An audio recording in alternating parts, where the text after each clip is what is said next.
Hello. I have decided, I know that I went back to my list, but I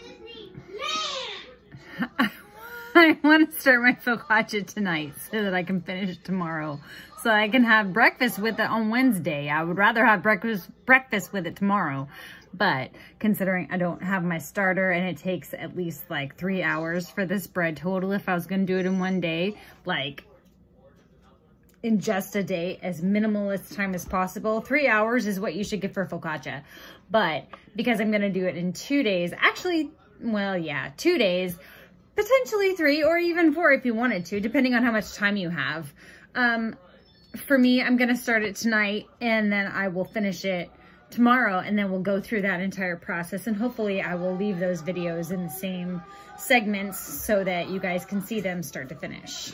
So I really want to do this all in one bowl, which means that if I'm going to use my mixer tomorrow for challah and or bagels potentially, I mean, like now that I'm doing focaccia, I don't know that I want to do bagels. I don't want to overkill myself like I did last week.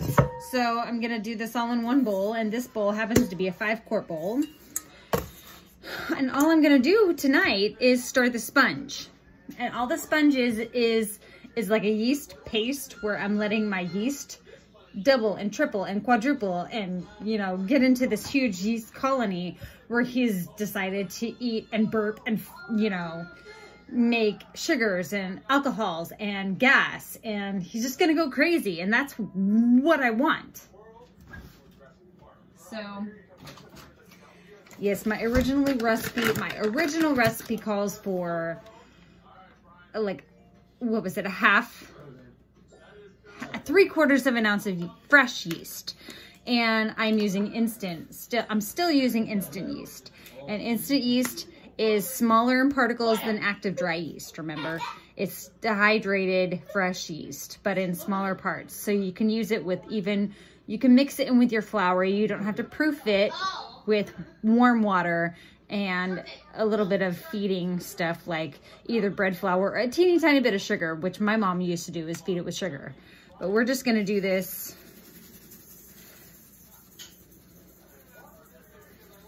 and I've got 0.4.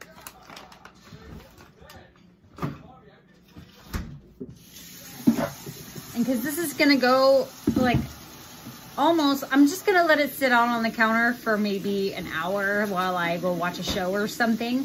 And then it's gonna go into the fridge, and then I'm gonna forget about it.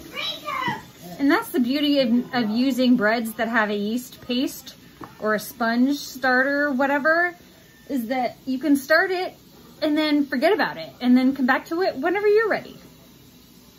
This is what I love about bread. I'm on my time, not your time. I'm the boss, not you. So now we're gonna do 16 pounds plus 2 ounces or 18 ounces of water. And as a matter of fact, I do have some of these memorized, not all of them, but some of them. But focaccia is one that I make often. So you better believe I have that in my brain. So I have 1 pound and 2 ounces or 18 ounces of water.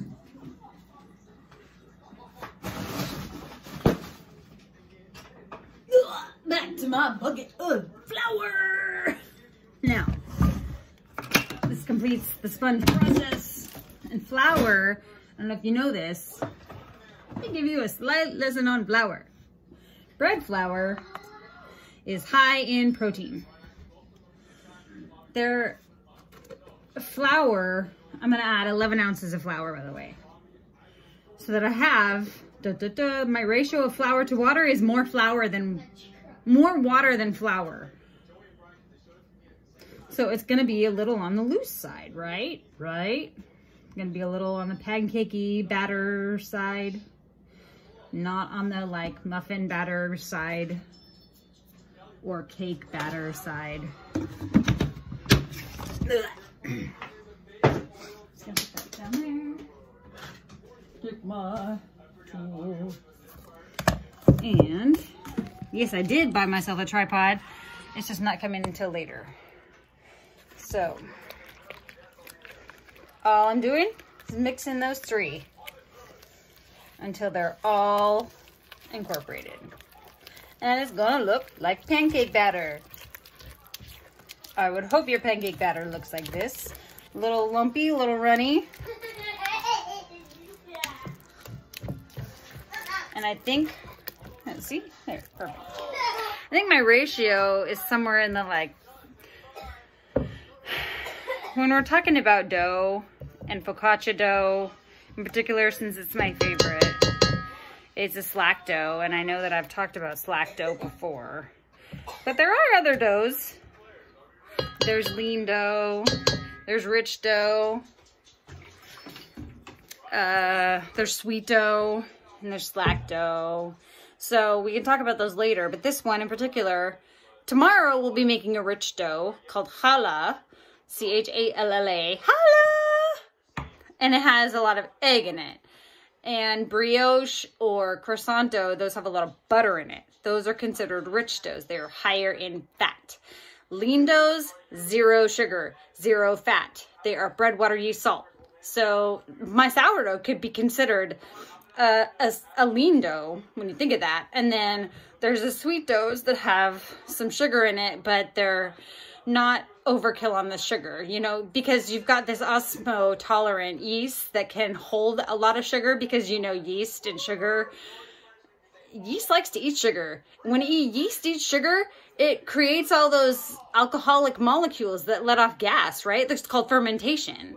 And so you have to have that osmotolerant yeast that can be able to absorb the sugar without becoming super alcoholic, you know? So this dough that we're making, the focaccia dough, is a slack dough. With the dough, when it's coming out after it's been mixed, it's you know, it just kind of lays on the pan like I'm slack. And the lean doughs are a little bit tighter in the structure. The rich doughs have a very, you know, rich mouthfeel to them. And then the sweet doughs we use for like cinnamon rolls and whatever. So anyway, tonight we're just starting the sponge. That's how it's gonna look like. We're gonna give it an hour to sit on the counter and chill it out. And then we'll bring it back out in the morning. We'll let it temper, and then we'll start developing it.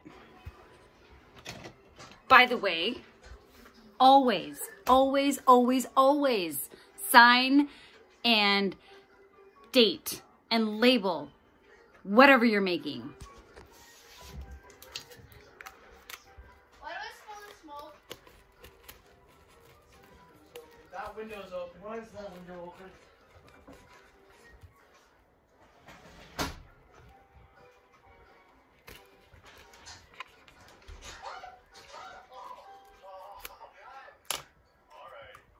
Never forget what you make or when you made it.